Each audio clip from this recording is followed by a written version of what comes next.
아멘. 할렐루야. 마르지 아니하는 생수의 근원이 되시는 주님의 은혜가 여러분 안에 채워지시기를 축복합니다. 옆에 계신 분 축복하실까요? 하나님 당신을 사랑하십니다.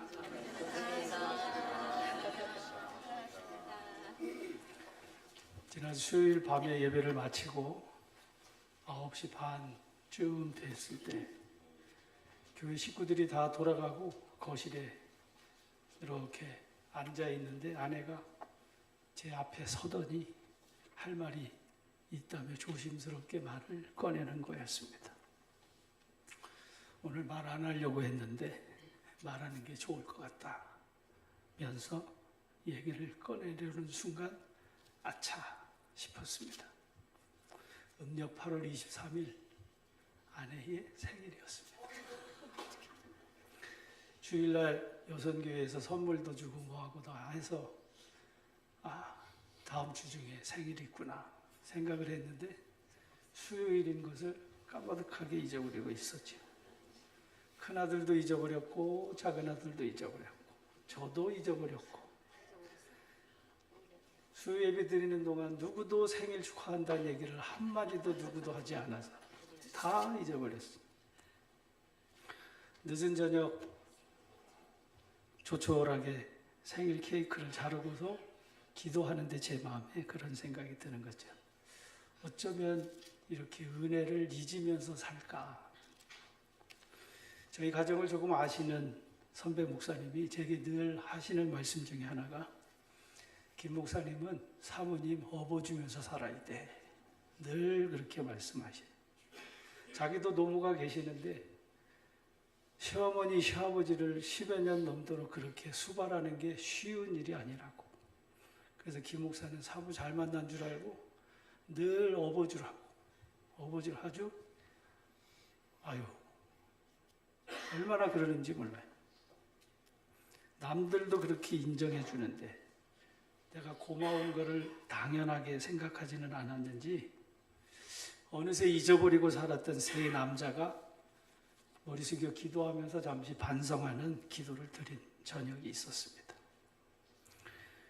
어제 이른 아침부터 오후 늦은 시간까지 이웃 사랑 나눔 바자회를 은혜 가운데 시작하고 우리 권사님 기도하신 것처럼 전보다 더 풍성하게 열매 맺게 하신 하나님의 은혜를 생각하면서 그런 마음이 들었습니다.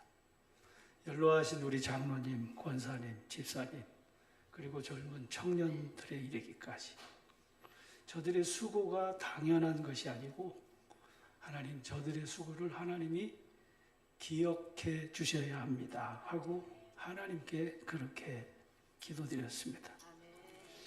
하나님 제가 줄 수 있는 게 밥을 사준들 뭐 그것이 되겠습니까? 좋은 선물을 준들 되겠습니까? 하나님 생명의 말씀으로 저들에게 주시는 그 생명의 말씀이 하나님 주시는 귀한 축복이 되게 해달라고 기도하면서 오늘 이 하나님의 말씀을 전하게 되는데 사랑하는 성도 여러분, 여러분들의 몸과 마음과 영혼까지 새롭게 되고 강건하게 돼서 주님이 쓰시기에 합당한 주님의 군사로 예비되고 세워지게 되시기를 주님의 이름으로 축복합니다.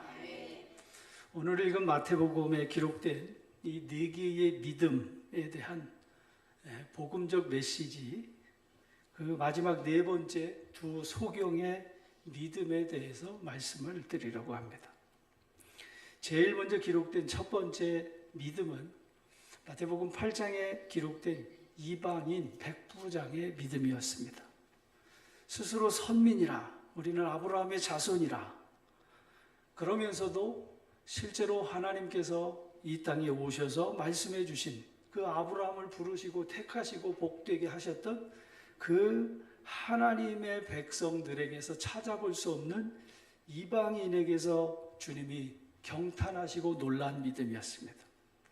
자기는 아브라함의 자손이라고 여기고 불순종하고 거역하는 이스라엘 자손들은 바깥 어두운 데 내쫓기며 거기서 울며 이를 갈게 될 터이지만 그러나 나라 밖에 이방인은 오히려 아브라함과 이삭과 야곱과 함께 천국에 앉게 되리라고 말씀해 주신 이 백부장의 믿음이었습니다. 주여, 나도 내 수하에 부하가 있고 내 위에도 나를 다스리는 권세가 있는데 저더러 가라 하면 가고 종도로 이것을 하라고 하면 하는데 같이 할까요? 주여, 말씀만 하시면, 주님이 말씀만 하시면 예, 아멘입니다 했던 이 백부장의 믿음. 예수님은 가라, 내 믿음대로 될지하다. 할렐루야. 여러분의 믿음이 되시기를 주의 이름으로 축복합니다. 두 번째는 중풍병자의 믿음이었습니다. 그 중풍병자와 그 네 지인의 믿음, 이스라엘 자손들에게 가로막혔습니다.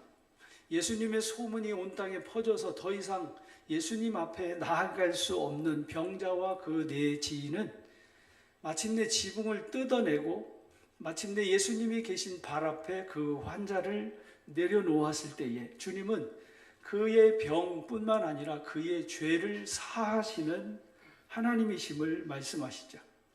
죄를 사하는 권능이 하나님께 있는데 바로 사람으로 이 세상에 오신 주님이 우리의 죄를 용서해 주시는 예수시라고 하는 것을 그 믿음을 통해 드러내 주시면서 그 일을 통해서 하나님께 영광을 올려드리는 믿음이었습니다. 사랑하는 성도 여러분, 여러분의 죄를 사하시는 그 하나님을 사랑하는 그 믿는 믿음으로 하나님께 영광을 올려드리는 주님의 백성이 되시기를 주의 이름으로 축복합니다. 세 번째는 12해를 유출병으로 부정했던 여인의 믿음. 그 여인의 믿음이 증명된 것은 그럼에도 불구하고, 한번 같이 할까요? 그럼에도 불구하고 다 막혀서 지붕을 뜯을 수도 없고 예수 앞에 나아갈 수도 없고, 왜냐하면 만지는 것마다 하는 것마다 부정했기 때문에 그 무엇도 할 수 없었던 여인. 그러나 예수님의 옷자락에 손을 대기만 해도 내가 나음을 얻겠다고 했던 그 믿음. 죄로 인해 감히 그 앞에 나아갈 수 없다 할지라도 그럼에도 불구하고 예수의 옷가에 손을 대기만 해도 내가 정해지리라고 하는 믿음. 그 믿음은 마침내 그 여인 한 사람의 믿음이 되지 아니하고 유대 땅과 지방과 도시와 마을 전체에 병자들이 시장에 환자를 두고 예수의 옷가에 손을 대기만 해도 누구나 다 성함을 얻게 되는 그 믿음의 확장이 여기서 시작되게 되었음을 말씀을 통해 볼 수 있었습니다. 사랑하는 성도 여러분, 오늘 이 시간 예배 듣는 중에, 예배 중에 하나님의 말씀을 듣는 여러분에게 하나님께서 이 믿음을 선물로 주시기를 주의 이름으로 축복합니다. 그리고 오늘 두 맹인의 믿음을 마지막으로 보게 되는데요. 오늘 이 마태복음 9장의 마지막에 나오는 이 두 맹인의 믿음을 통해서 주시는 결론의 말씀이 뭐냐면, 같이 할까요? 누구든지 주의 이름을 부르는 자는 구원을 얻으리라. 사도 바울은 로마서 10장에서 믿음에 대해 결론을 이렇게 내립니다. 성경에 이르든지 누구든지 그를 믿는 자는 부끄러움을 당하지 아니하리라. 여기서 부끄러움을 당하지 않는다는 얘기는 다급한 일을 당하지 않게 되리라 하고 말씀합니다. 주를 믿는 사람은 다급한 일을 당하지 않는다는 거죠. 여러분 요즘에 뭐 응급실 대란 얘기하잖아요. 몸이 아팠을 때에 막 사방팔방 응급실 뺑뺑이 뭐 여러 얘기가 나오는데 다급하잖아요. 주를 믿는 자는 부끄러움을 당하지 않는다는 얘기는 하나님께서 다급하지 않도록 그 길을 예비하시고 인도해 주신다는 말씀입니다. 유대인이나 헬라인이나 차별이 없으신 그 하나님이 차별을 두지 아니하시겠다고 하신 그 주님께서 모든 사람의 주가 되셔서 그를 부르는 모든 사람에게 부요하시도다. 누구든지 같이 합시다. 누구든지 주의 이름을 부르는 자는 구원을 받으리라. 주의 이름을 부르는 자는 구원을 얻으리로다. 주의 이름을 부르는 자는 구원을 얻으리로다.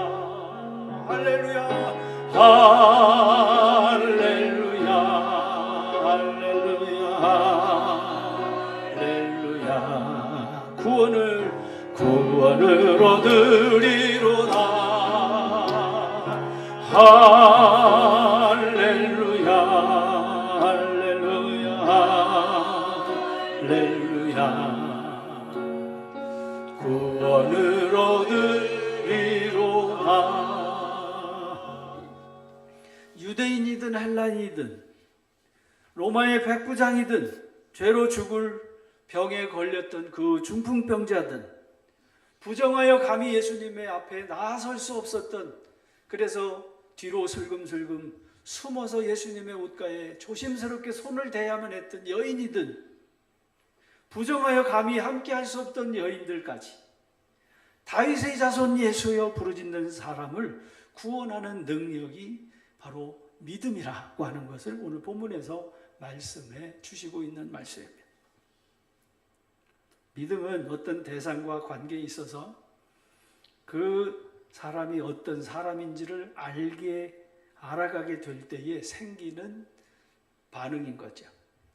만일 믿음의 대상이 조속으로 변하는 인생의 우리와 같다고 하면, 나와 같다고 하면 한두 번 신뢰할 만한 행동을 했다고 해서 그 사람을 전적으로 신뢰하고 믿는다는 것은 그렇게 가능한 일이 아닌 거죠. 사람들이 말하지요. 한 번 배신한 사람이 두 번 배신하는 것은 쉽다, 어렵다? 쉽다는 거죠. 대부분 우리는 경험을 통해서 알고 있습니다. 세상에 믿을 사람이 많다, 없다? 적다가 아니라 세상에 믿을 사람이 없다라고 말하죠. 배신을 밥 먹듯이 하는 게 바로 우리 인생들입니다. 누굴 보면 알아요? 누굴 보면 알아? 다른 사람 자꾸 손가락질하지 말고 나를 보면 알지. 내가 얼마나 주님을 배반하면서 사는지, 주를 위해 살겠다고 그렇게 해놓고서도 뒤돌아서면 얼마나 거짓되게 믿는다고 말하는지 날 보면 알잖아요. 아주 예전에 한 선배 목사님이 물으신 적이 있습니다. 목회가 뭔 줄 아냐? 잘 모릅니다. 목회가 뭡니까? 했더니 목사님 하셨던 말씀이, 우리 원로 목사님도 제게 들려주셨던 말씀이 그거죠. 목회는 당하는 거다. 믿었던 사람에게 당하고 의지했던 사람에게 당하고 당하는 게 목회다. 저 사람이 어떻게 저럴 수가 있지? 미안한 얘기지만 사랑하는 성도 여러분, 그럴 수 있습니다. 아니, 그럴 수 있는 게 아니라 한번 같이 할까요? 그러고도 남는 게 사람입니다. 그러고도 남는 게 인생이요. 다 그래요. 안 그런 사람이 없어요. 좋을 때는 다 좋은 거 같죠. 아니면 매몰차게 되돌아서는, 그게 인생입니다. 그래서 주님이 필요한 거죠. 여러분, 베드로를 보세요. 베드로가 어떻게 예수님 앞에 그럴 수가 있었겠습니까? 베드로 자신도 그렇게 자기가 그러리라고 자기 자신도 그렇게 생각하지 못했던 베드로였습니다. 그러나 베드로는 주님께서 말씀하신 그대로 더하면 더했지 덜하지 않은 베드로였습니다. 3번이나 부인하고 맹세하고 저주하기까지 주를 위해서 죽겠습니다 했던 베드로. 그러나 주님께서 정작 로마 병정들에게 끌려가실 때에 그 베드로는 결국 칼을 버려야만 했던 그 주님의 말씀을 듣고 멀리 바라보다가, 그러다가 부인하고 맹세하고 저주하는 베드로의 모습을 보게 됩니다. 그런데요, 놀라운 것은 누가복음 22장 31절 말씀에 보면 성경은 이렇게 말씀해 주고 있습니다. 시몬아 시몬아 보라 사탄이 너희를 밀가부르듯 하려고 요구했으나 그러나 내가 같이 할까요? 그러나 내가 너희를 위하여 베드로에게 지금 들려주시는 말씀입니다. 시몬아 시몬아 봐라 사탄이 밀가부르듯 하려고 너를 여기서 밀가부르듯 한다는 얘기는요. 예전에 쌀 이렇게 키질했잖아요. 키질해서 쭉정이는 날려버리고 알곡을 이렇게 모았잖아요.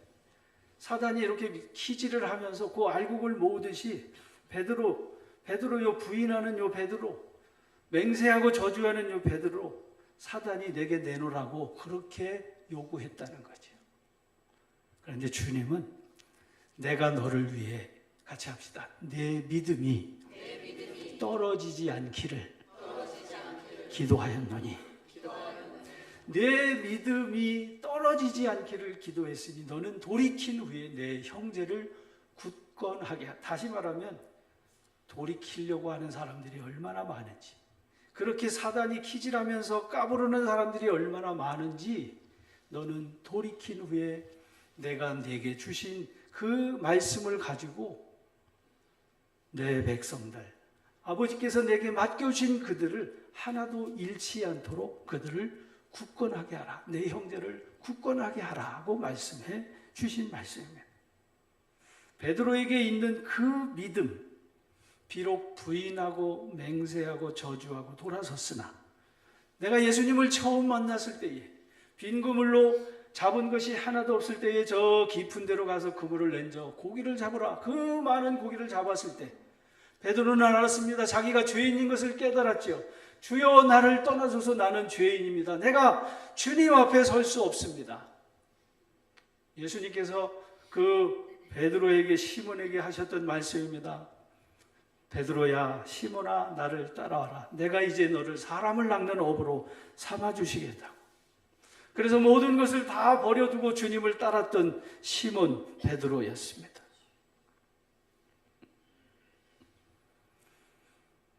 세월이 한참 지나서 사람들에게 인자가 누구라고 하느냐. 예, 주님은 그리스도십니다. 예, 주님은 살아계신 하나님의 아들이십니다. 그렇게 믿고 따랐던 그 믿음. 그 믿음이 떨어지지 않기를 예수님께서 중보하시고 기도하셔서 베드로는 돌이킬 수 있었음을 믿으시기를 주의 이름으로 축복합니다. 사랑하는 성도 여러분, 우리가 알아야 할 이 믿음에 대한 주체는 우리에게 있는 게 아니라 하나님께 있음을 믿으시기를 주의 이름으로 축원합니다.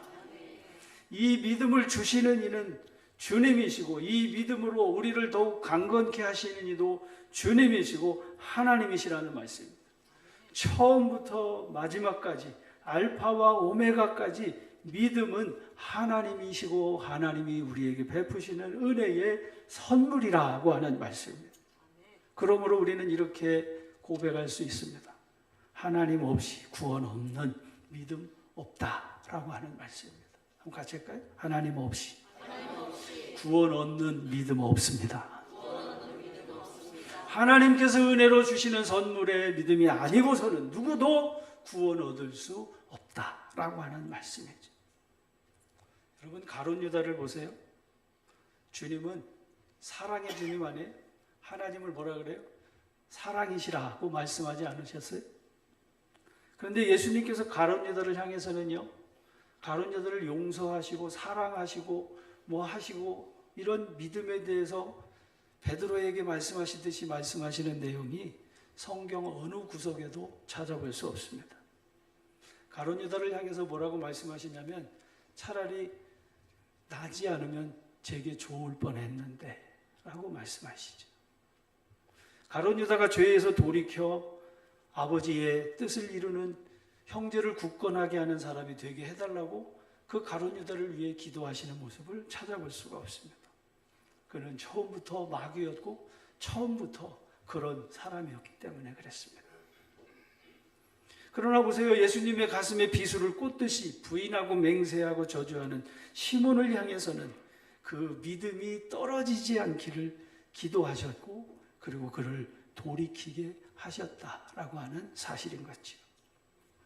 지금도 하나님 보좌 우편에서 믿는 우리를 위해 중보해 주시는 주님의 간구가 나를 나 되게 하실 뿐만 아니라 예수 안에서 함께 상속자 되게 하시고 예수와 함께 약속에 참여한 자 되게 하시고 예수와 함께 사랑하는 성도 여러분 지체가 되어 하나님의 뜻을 이루어가게 하시는 하나님의 은혜 아래 있음을 믿으시기를 주의 이름으로 축복합니다. 오늘 본문의 말씀에서 예수님께서 두 맹인의 눈을 뜨게 하는 기적을 행하시는 내용이 담겨져 있는데 요한복음 9장 1절 2절의 내용의 말씀에 보면 길을 가실 때에 날 때부터 맹인으로 태어난 사람을 보고 제자들이 예수님께 여쭙는 겁니다. 라비요, 이 사람이 맹인으로 태어난 것이 누구의 죄로 인한 것입니까? 본인의 죄입니까? 부모의 죄입니까? 이 사람이 이렇게 맹인으로 태어난 것은 누구의 죄냐고 예수님께 여쭙는 제자들의 모습이 담겨 있습니다. 왜냐하면 당시의 모든 유대 사람들의 생각에는, 마음에는 이 사람이 맹인으로 태어났다라고 하는 것은 어쩌다가 그렇게 된 게 아니라 하나님이 하실 일이 있어서 그렇게 된 게 아니라 누구의 죄 때문에? 본인의 죄든지 부모의 죄든지 조상의 죄든지 죄가 있어서 맹인으로 태어났다라고 여겼던 것이죠. 그래서 바리새인들이 눈을 뜬 사람을 다시 공회로 불러다가 신문하면서 그래서 그 예수가 누군지 막 추궁을 할 때에 바리새인들에게 그 눈 뜬 사람이 한 얘기가 그겁니다. 너희들도 그 예수를 믿고자 하냐 했을 때에 바리새인이 뭐라 한 줄 아세요? 네가 같이 할까요? 네가 온전히 죄 가운데 나서 우리를 가르치느냐. 그래서 맹인이 두 눈을 뜨고 예수님이 선지자시고 예수님이 그리스도시고 그분이 나를 눈뜨게 하셨다라고 하는 것을 전하면서 너희도 예수님을 믿고자 하냐 했더니 뭐라 그래요? 이놈이 네가 온전히 죄 가운데서 난 네 놈이 나를 가르쳐? 그리고 그를 쫓아버렸다는 거죠. 요즘 말로 얘기하면 무시를 해도 어떻게 무시해? 왕무시한 거죠. 왕무시, 개무시한 거죠. 요즘에 개는 얼마나 귀하게 여겨지는지 몰라요. 여기 길을 걷다 보면 어떤 아줌마가 개를 안고 아유 우리 아들 아유 내 새끼 유모차에 애를 태워야 되는데 개를 태우고서는 개를 존중해야 돼요. 근데 이 사람은 개만도 여기지 못하는 정말 왕무시를 당하는 사람. 쫓아버렸습니다. 왜 그러냐면 스바냐 1장에 이렇게 말씀합니다.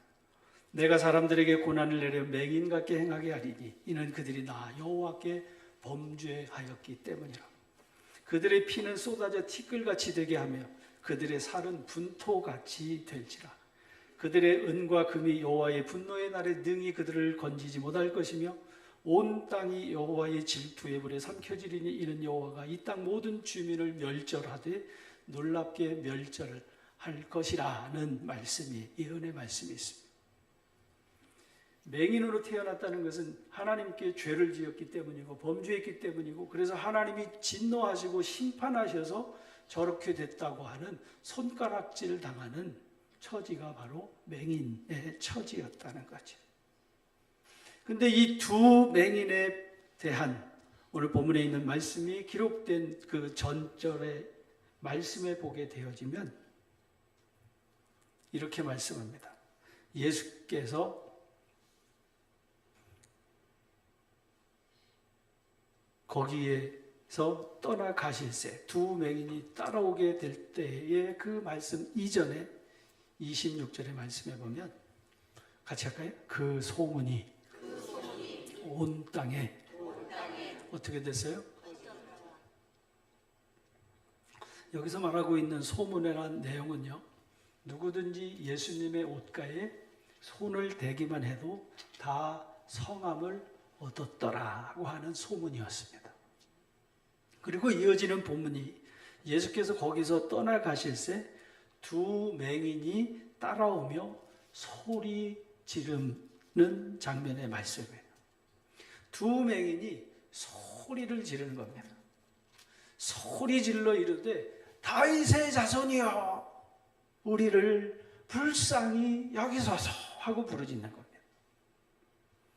다윗의 자손이여 우리를 불쌍히 여기소서. 다윗의 자손이라고 소리 질렀다는 말은요, 이 두 맹인에게 들려진 소식에서 예수가 누구 자손?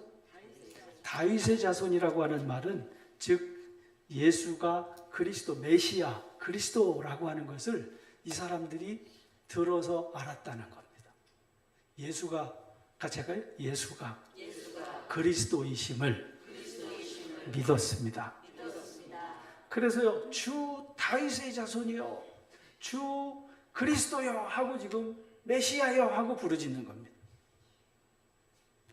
한참 뒤에 16장에서 예수님께서 제자들에게 사람들이 인자를 누구라고 하느냐 할 때 베드로가 주는 그리스도시요 살아계신 하나님의 아들이십니다 하잖아요. 주 그리스도시요, 주 다윗의 자손이요, 이게 같은 말입니다. 그리스도시요, 주 그리스도시요, 주 다윗의 자손이요. 얼마나 복되고 얼마나 아름다운 고백인지 모르죠.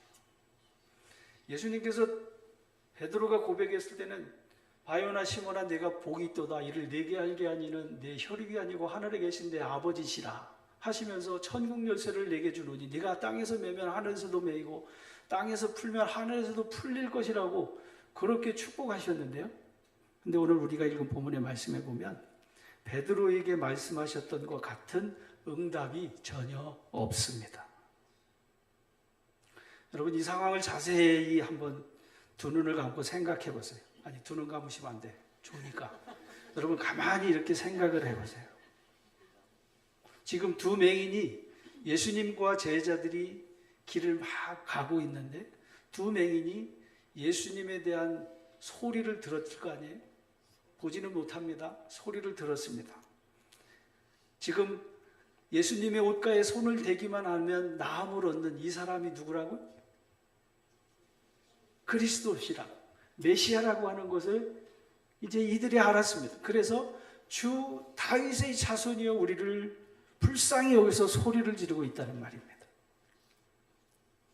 근데 예수님이 아무 응답도 하지 아니하시며 로마의 백부장의 믿음, 예수님이 자기 집에 오신다고 했을 때 사람을 보내서 주님이 내 집에 오심을 감당할 수 없다고 그러니 말씀만 하셔도 나을 것이라고 했던 그 믿음도 아닙니다. 중풍병자와 그 네 죄인의 믿음과 같이 사람들에게 가로막혀서 예수님 앞에 나아갈 수 없게 된 상황 같은 그 믿음도 아닙니다. 12의 혈루증을 앓다가 예수님의 옷가에 손을 대기만 해도 나음을 얻겠다고 했던 예수님 앞에 나아갈 수도 없었던 지금 이 두 맹인의 처절한 입술의 고백은 감히 예수님 앞에 나아갈 수 없어서 따라갈 수 없어서 그래서 입술로 고백할 수밖에 없는 부르짖음이라고 하는 얘기죠. 이 사람들이 할 수 있는 것은 말밖에 없었어요. 부르짖음밖에 없었습니다. 여러분 두 눈 멀쩡한 제가 앞에서 가고 여러분이 두 눈을 감고 그리고 제가 여기서부터 저 마곡나루역까지 따라와라 하고 제가 제 갈 길을 막 가면 여러분이 제 앞을 질러서 갈 수 있는 사람 있나 한번 손 들어보세요. 아무도 제 앞을 질러서 먼저 도달할 사람 아무도 없습니다. 예수님은 예수님의 갈 길을 지금 아무 응답하지 아니하시고 당신의 갈 길을 들어가시면서 자기 집에 지금 들어가셨습니다. 다윗의 자손이여 메시아여 부르짖는 이 두 맹인의 부르짖음에 전혀 개의치 아니하지 아니하시고 주님은 그냥 당신이 갈 길을 가셨습니다. 두 맹인은 어떻게 해야 될까요? 앞을 볼 수 없는 장애가 있는 두 사람. 그럼에도 불구하고 그들이 할 수 있는 한 가지 뭐예요? 부르짖는 거였습니다. 점점 예수님은 가까워져 멀어져? 점점 멀어지고 있습니다. 주 다윗의 자손이요 찾으면 찾을수록 멀어지는 주님이셨습니다. 메시아였습니다.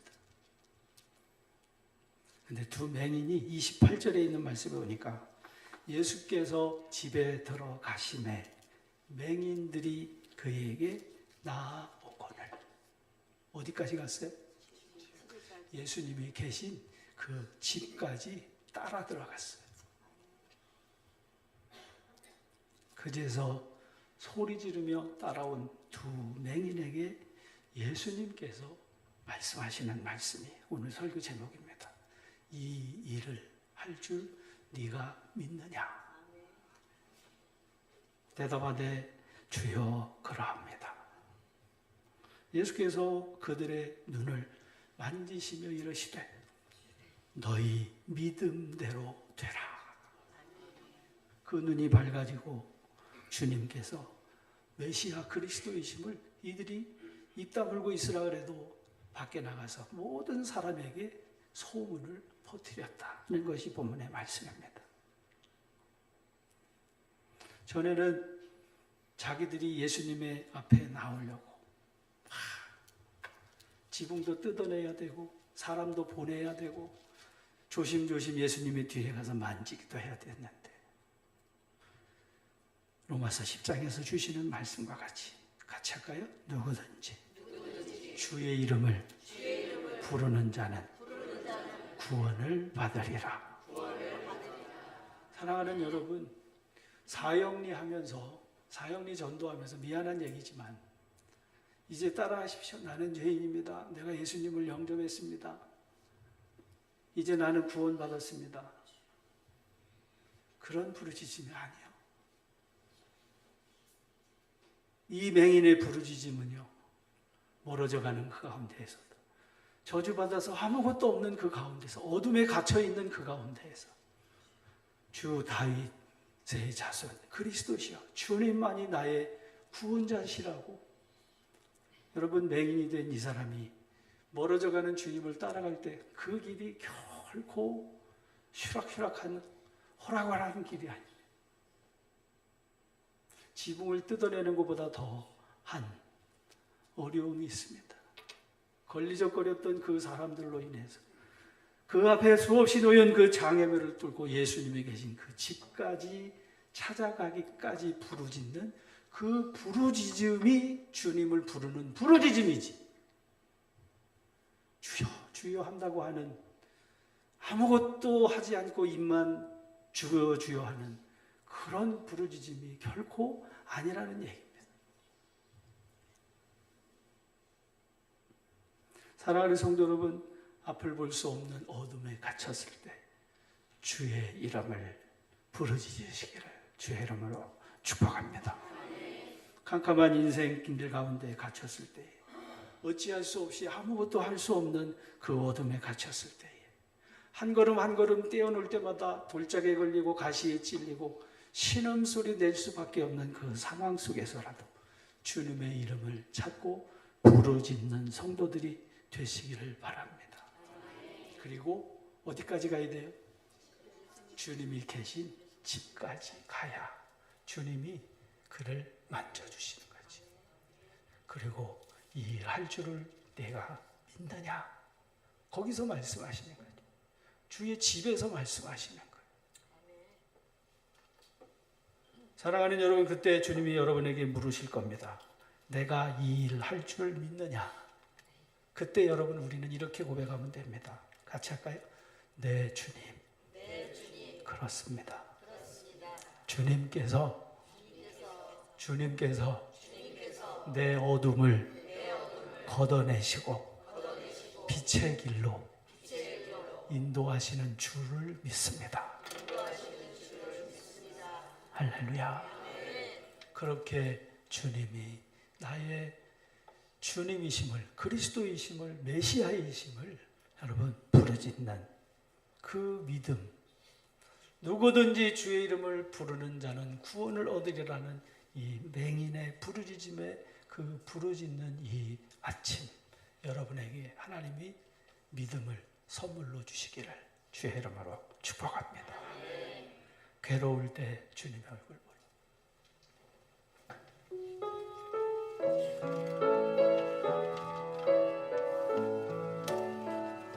괴로울 때 주님 얼굴 보라, 평화의 주님 바라보아라.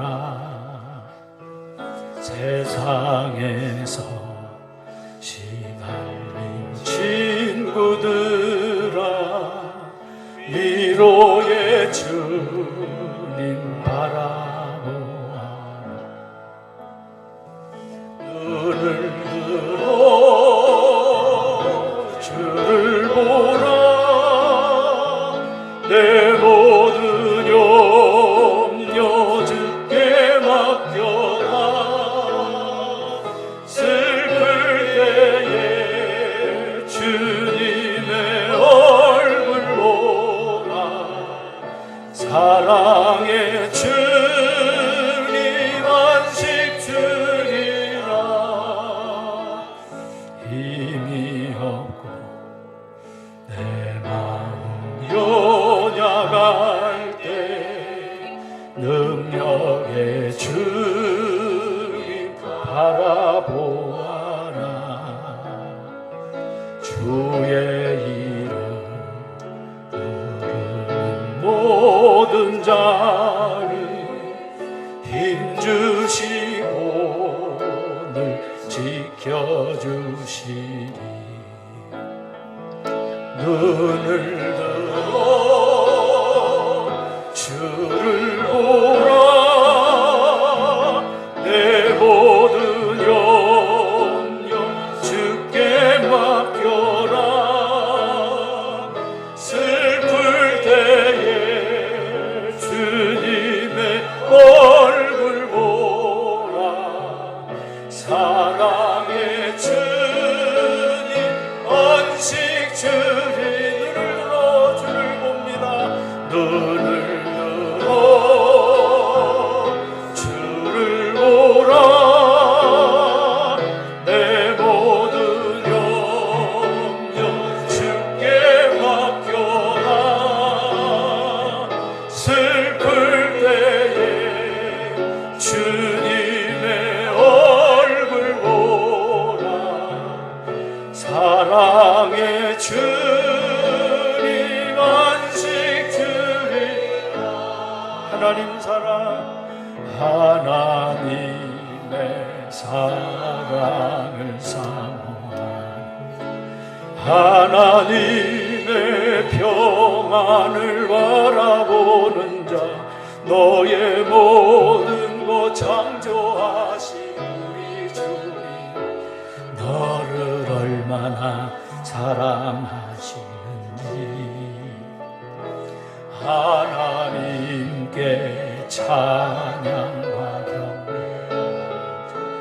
하나님의 선하심을 닮아가는 자, 너의 모든 것 창조하신 우리 주님이 너를 자녀 삼으셨네. 하나님 사랑의 눈으로 너를 어느 때나 바라보시고, 하나님 인자한 귀로서 언제나 너에게 기울이시니,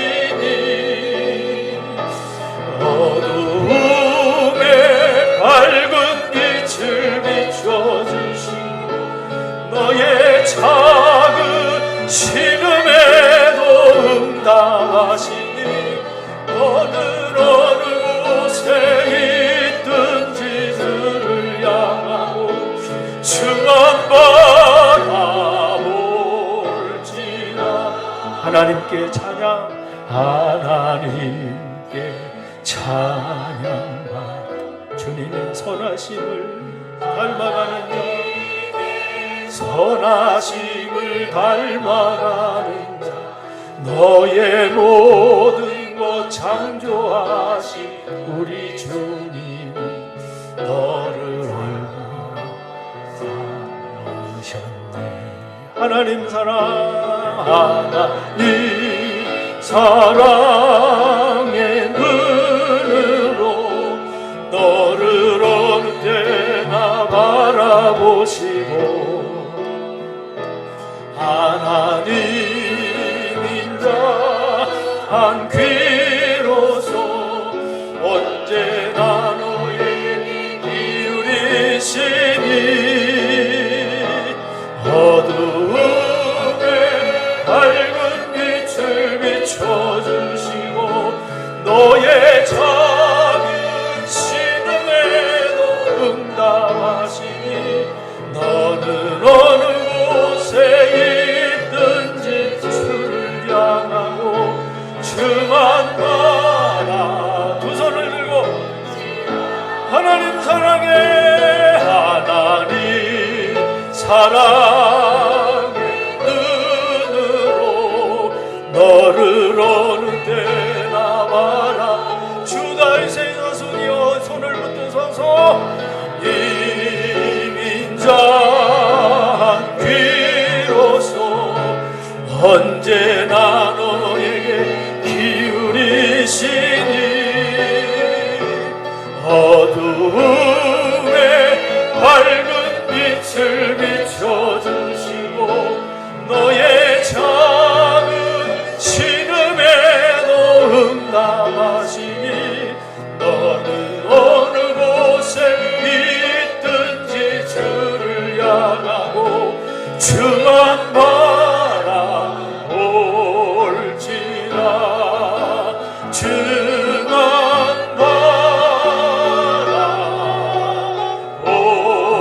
바라올지 주만 바라 주만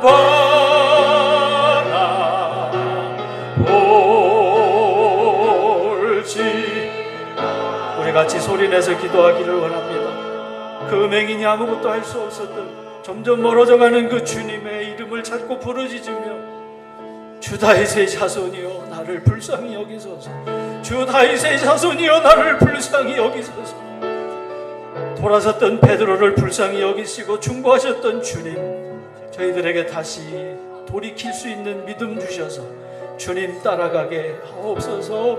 같이 기도하며 고백하며 주님 앞에 아뢰입니다. 자비로우신 아버지 하나님, 사랑하는 교회와 성도들 주님 붙들어 주셔서 주 다윗의 자손이 우리를 불쌍히 여기소서.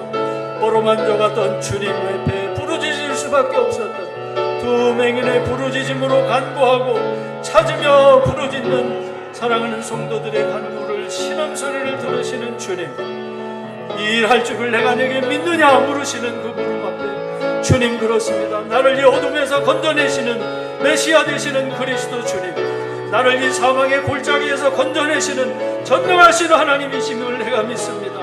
빛의 길로 인도하시는 주님, 나를 건지시는 주님, 나의 방패가 되시는 주님, 나의 구원이 되시는 주님, 그 주님께서 내 믿은 대로 되라 말씀하시고 선언하시는 하나님의 구원의 은총을 입은 주의 백성 되게 하옵소서. 존귀하신 예수님 이름으로 축복하며 기도 올리옵나이다. 아멘. 아멘.